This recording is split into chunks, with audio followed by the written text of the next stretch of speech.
episode 8. Here we go. I got QB Ben Holmes with me today. Hi, Ben. Hi. How are you? I'm good. How are you? I'm great. Good. So far, so good. Yeah. Let's dive right in. You're in year 2 with the Vikings. What was your journey in football before that? It was a long road. As it's well documented and whatnot, but it's ups, downs. Started in high school, obviously, and went through the college ranks and all the different pro leagues, and I think it's been 9 years since I turned pro, I guess. Mm-hmm. So it's been a long journey. So yeah. And now, what was your favorite stop? You have to say Vienna. Yeah, sure. Obviously it's here. In Vienna, this, me and Jen, my fiance, and Claire and Kari. This is our home. This is where we call home, obviously, and we really look forward to coming back here and being in Texas. Almost once a week, we would say, "I can't wait to get back to Vienna." So. So you live in Texas now when you're not in Vienna, but you were born in... I was born in Buffalo. Yep. Born and raised. I asked you that, I think, yesterday. Yeah. You're a big Bills fan. Yeah. Really big Bills fan. I love Josh Allen and the whole crew up there, and the fans are crazy. So, well, I guess I'm crazy too if I'm a fan. But I'm born and raised in Orchard Park, right where the Bills play. So, you walk out the back door and you see the stadium, and so you kind of have to be a Bills fan. So if you would have to sum up your journey from Orchard Park to Vienna, all of these years, if you have to sum it up in 3 words, what would those 3 words be? I guess never gave up. You just never gave up. Yeah. Good one. Sure, yeah. There was a lot of times where I could have stopped and said, okay, that's enough for me, enough for the family. But, I just kept getting a call, or, I just kind of pushed my way through a door, and, there was a tryout to be had, or, wherever I had to go to get to a tryout, or, fly to a new team. Like in the CFL, I played for 3 different teams. And it was just, I lived out of a suitcase for like almost a year. So it's kind of crazy, but, you just, like I said, never gave up. You never gave up. Just kept going. And you once described in another interview joining the Vikings as the most perfect time in your career. What made that opportunity click for you? Yeah, so it was a time where I just gotten released from the Argonauts, Toronto, in the CFL. And it was, for me, it was like, okay, I'm done. Like, I don't want to play anymore. I just got cut. You get that sour taste in your mouth. And I started working for my uncle back in Buffalo, and I was making good money, and kind of was enjoying not getting hit by 300-pound linemen every weekend, and enjoyed the time with my friends and family. And then I saw like a clip, like a highlight or something of myself, and I was like, oh, I kind of miss football. And then Coach Chris called like 2 days after, and I was like, okay, that might be a sign or something like that. And I just talked it over with everybody, and especially Jen. And first she was like, absolutely not. And then, you said, but Vienna. Yeah, but Vienna, of course. So yeah, it was just kind of the right moment. My headspace was kind of, I want to play, but I don't know where to play right now, so it was just perfect timing. So. Well, you also mentioned that this offseason was the first one you could prepare in one place. How has that stability impacted your game this year? Yeah, I think, if you look at my numbers from, last year to this year at this point, I think they're much improved. I missed 3 games last year early in the season. I tore my hamstring, and that was maybe due to part of my off-season stuff. And, I wasn't able to have a full off-season in one spot. But this year, God willing, knock on wood, I stay healthy, and numbers are good. I'm not a huge numbers guy, but some people are, whatever. But yeah, I stayed in Texas. I trained at the school I went to at Tarleton State with their strength coach, Brant Bailey, one of my good friends. And the whole staff there is the same staff that I was around when I played, like Coach Witten, same head coach, Coach Carey, Coach Austin, Coach Hux. It's all the same guys that I was around. So I was able to be around football. They welcomed me, at the practice, game day, all that stuff. And, it was super beneficial to just be around football in the off season. So. And then you came here a couple of weeks before the other imports, I think, and you already were able to reconnect with all your coaches here. So all that stability all through the off season definitely made a difference for you. Definitely. I mean, we've seen you play a few games so far, and sometimes you get emotional. Fair enough, in and after games, and it just shows how much you care about the team and about the whole organization. In hard moments like that, do you have some kind of mantra or things you say to yourself or things you do to calm yourself down and focus again? Definitely like breath work, I guess. Yannick Meyer actually taught me some different breathing, tools that he uses. Because I do get, sometimes, football's a frustrating sport. You play. Yeah, sure. Don't tell me. So, at moments there's times where you think, hey, I should have done this or we should have done that. Or, after a play, you're like, oh, shoot, like I totally messed that up. So you get a little heated at sometimes, or like you're just in the heat of battle and you're like, oh, I want to go for it. But Coach Chris is like, now's not the time. And you kind of get a little upset. But at the end of the day, you just got to come back to center and understand that there's a bigger picture out there. And, that's why I just try and tell myself, just calm down. Yeah. So, yeah, it's really nothing like super intuitive. It's just kind of just telling also yourself. Breath work. Like that's breath you have work to is huge. Yeah, in the perfect really moment, is. It helps. It does. So you just mentioned Coach Chris, your head coach. You once said you have something like a father-son dynamic going on. How does that relationship show up in your like day-to-day business here and your preparation, and also in like game week interactions like that? Yeah, well, from week to week, you got to have a bunch of communication, and I think the closer you are as quarterback coach relationship, I think it's easier to communicate, especially on the field. Especially when I'm upset, he kind of knows how to, calm me down, whatever, or say the right thing, or, kind of present the bigger picture like I talked about.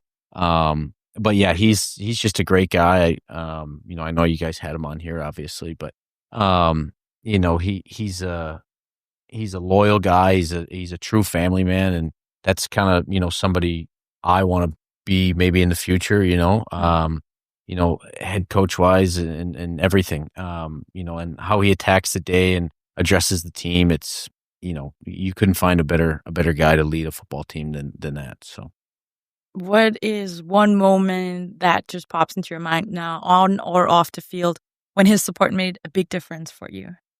I could think be tough, could be good. Yeah. I think it was last year in the semifinal game. It was like a 4th down and I didn't fully understand the bigger picture, like I keep talking about. It was 4th down, and I wanted to go for it, and he wanted to kick the field goal, and I come off, and I had some choice words, and I was like, yeah, we should have went for it, and he was like, no, like it's gonna be a 2-point or a 2-score game if we make this field goal, and they made it, and he was like, see, that's why you just got to listen to me, and right then and there, like there were some things throughout the regular season where I was like, okay, yeah, like. Makes a lot of sense when he has something to say, obviously. But right there, it was like, okay, like this guy knows. Yeah, this guy knows what he's talking about and what he's doing, and knows how to, get me back to center. So, and I think that's super critical to have as a head coach. And it just goes back to, like we've been talking about our relationship, and he's able to maybe say some different things to me than he would be to, just a random player or another player, I should say. So. Well, there's only one QB, so that's an important relationship to have. And you also are a father. You have 2 kids, as you mentioned. And so as an import player, but also as a family father, you're in quite a unique situation here amongst the players. How did the Vikings organization help you and your family get settled? The whole moving your family here, that couldn't have been easy. How did they help you, and how did that go? Yeah, it was really tough, or I thought it was going to be tough. And Chris got on the phone with Jen the first time they talked and was like, hey, we'll bring the family. Don't worry. Everything like that. And then once we said, okay, yes, we're going to come to Vienna, I got a phone call from Robin, and he was like, don't worry about anything. everything's going to be taken care of. And I was like, yeah, okay, whatever. So I get here and everything he said came true. And, no matter what we need, whether it's a stroller or like a car seat or, a different bed for Claire, it's done. And we're so grateful for, Robin and Coach Chris for, making all that stuff happen. And, it's just, everything that they said that they were going to do is happening. So it's good because you hear some stories from other imports from other teams, and you're kind of like, oh, what's going on there? But it's great that they're taking care of you. Yeah, definitely. And rightfully so, because you've been an essential part of this team for a long time. Sure, yeah. No, and hopefully for a very long time in the future. Who knows?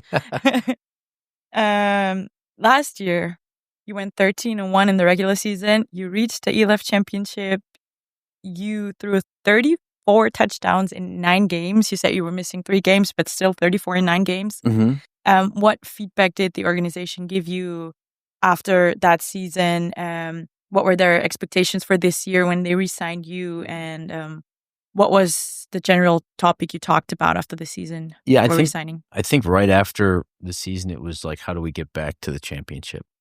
And sometimes you gotta look at the big picture, but also, our motto is going 1-0 and focusing on, the next opponent. And, as much as you want to see the big picture, it's especially the championship, you just got to focus on the next, the next game. But yeah, they told me, obviously last year was a good season. And this year we want to do that and more. What can I do basically to take the next step and win a championship? And there was some conversations regarding that and whatnot, but just, being myself and coming back maybe a little bit more prepared, physically, mentally, knowing that this is the offense I'll be in, and distributing the ball to, obviously the plethora of weapons we have on offense. So, it was all good conversations, but, ultimately everybody wants to win a championship at the end of the day. So, we're trying to work towards that, each day. And what do you think were the biggest adjustments you made from last season to this season? Is there like some things that you're like, yeah, I definitely intentionally changed that one thing, be it a mental thing or a physical thing? I think physically I got, obviously, like we talked about, being in one place, I was able to, put on a little bit more muscle and, be able to be less injury prone, if you will. Worked on my mechanics a little bit, but footwork for me and for any quarterback is really essential. And I feel like I dialed that in during the off season. So yeah. And when I came here, everybody was kind of like, oh yeah, your feet are a lot quicker and stuff like that. So yeah, that really paid off. Talking about like QB skills, your QB room that you have with the Vienna Vikings, how do you get along with the guys, and do you work out together, and what's your relationship there? Yeah, Nico's unfortunately been injured for a little bit, but he's a really smart guy. I'm not saying Mikey isn't, but Nico's he's smart. Yeah, he's sharp. And he always has really good maybe pointers or something that I'm doing in practice that I could work on or something like that. And Mikey's a young kid, he's 19. Mm-hmm. At first he was just kind of happy to be there, and now I've kind of taken him under my wing a little bit and showed him like, hey, this is how we do things. This is how you should do things. Because maybe one day, like, you could be the guy, you know what I mean? You never know. And he started to work out with me a little bit more. Mikey has, and so has Nico. But it's a great room and it's all laughs and smiles, but we know when to get to work and when to get serious. And, but they help me tremendously on game day. Whether it be, hey, this guy was open, or, hey, check this maybe, or whatever it may be, I'm always listening to them and they're always listening to me. So it's a really special room. You kind of hinted it before. Would you consider going into coaching later in life when your active career as a player may be over? Yeah, maybe. We'll see if it's like far away from this day. Sure. If it's the right opportunity for me and the family, then sure, maybe. It's something I've always thought about. But obviously, like, as you're playing, you never really think like, oh yeah, I want to coach. But I think I have some wisdom to give, so why not? But we'll see. But if it was anything, maybe college or the pros or maybe over here, I don't know. So we'll see. So we've talked about like your past with the Vikings and the years before. But there's also games ahead of us still. A lot of games. It's a long season. Just last weekend, you played the Raiders. They've grown stronger, I would say. The game went positive for you guys. You won, but it was much closer than the other games against the Raiders. From your perspective, how did it go? What's the takeaway on your side? The Raiders are always tough to play, as everybody knows, and especially there in Tyrol and in Innsbruck or wherever. But it was super hot. We were pretty well hydrated and everything like that, but nobody can really prepare for that stuff. It's insane, yeah. But no, I thought the game plan was really well, or we executed it really well. Beer Bomber had a big day. Reese got involved. Yeah. Noah had a good game as well. Our running backs, O-line. I thought we played really well on offense. Defensively, we shut them out right up until the fourth quarter, basically. The heat gets to you also. Yeah, sure. I mean, we played on the same day. I know exactly what it felt like. So it was just kind of an intense day, and we felt like we had a pretty good lead. So I saw that we took some guys out and give them a break from the heat, obviously. And they were able to take advantage of that at the end there. But we never felt like it was like, oh geez, we got to go back in or something like that. But, and plus credit to them, they're a good team, and they practice too, and they watch film. They've improved. Yeah. And they've improved tremendously over the years. So they have a really good coaching staff. They have the right players in the right positions to, be a playoff team. So, and I think they might be that. Yeah, I think they have to win one of their next two games, and then you might be in the playoffs, so you might face off again. Yeah, who knows? We'll see. And I know you told me you really like Innsbruck, so yeah, I did. Whether it be you going there or them coming here. Sure, right.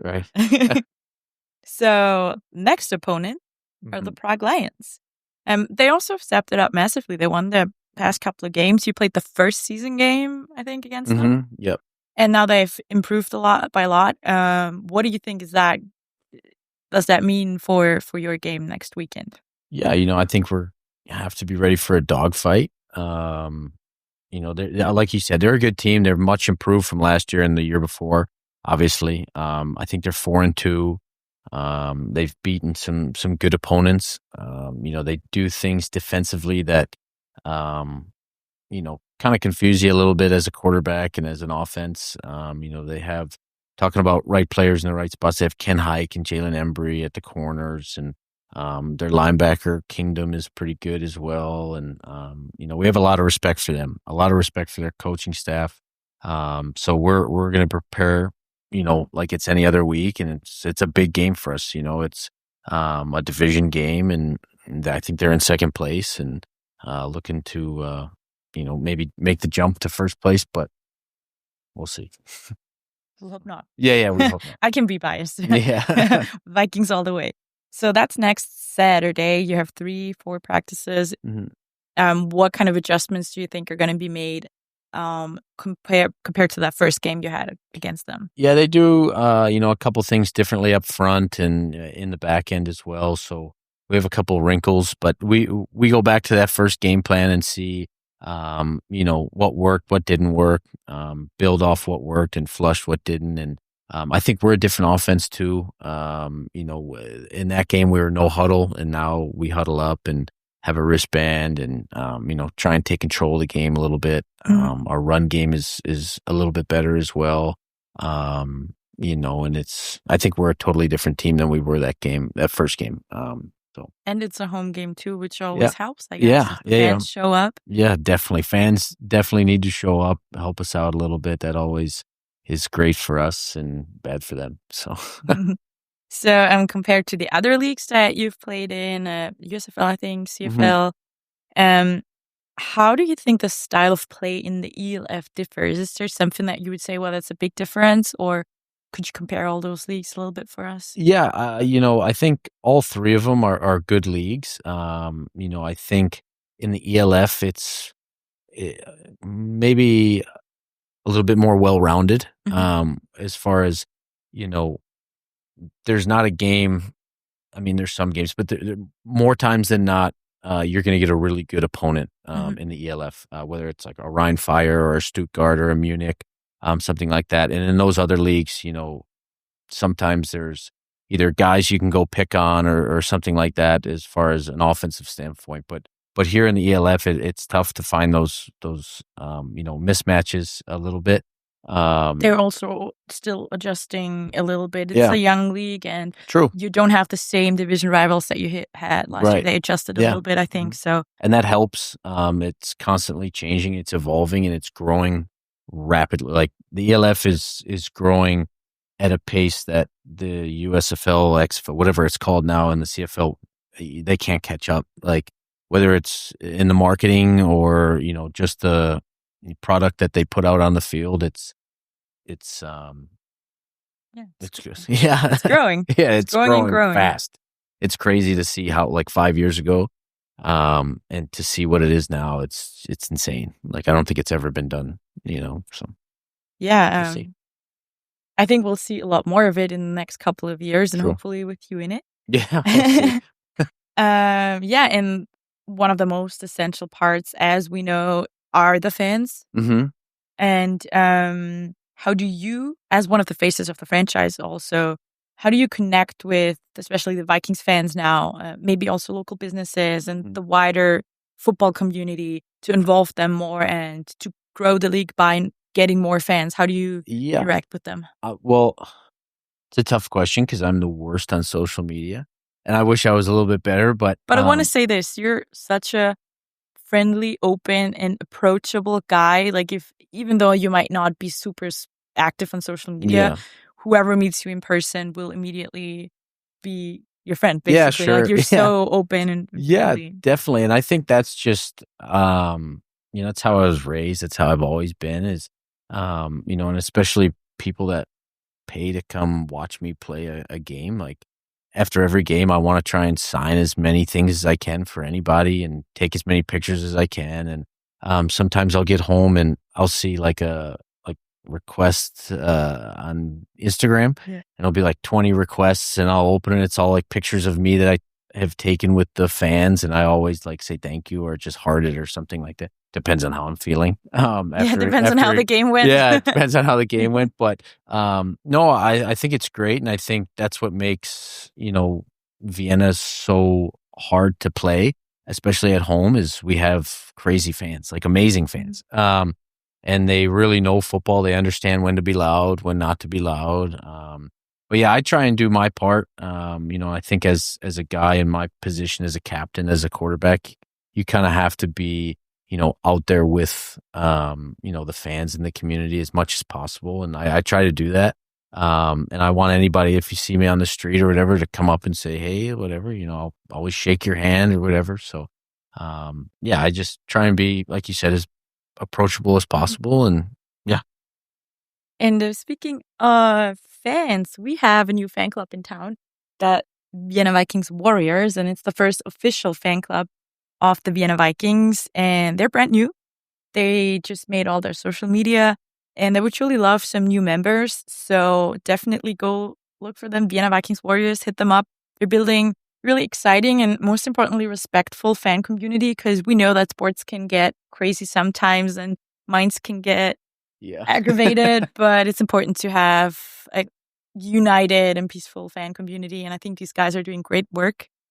And hit them up. They are on social media, as I said, Vienna Vikings Warriors, and they're going to go to games together and build something really special here in Vienna for Very cool. The Vikings. That's awesome.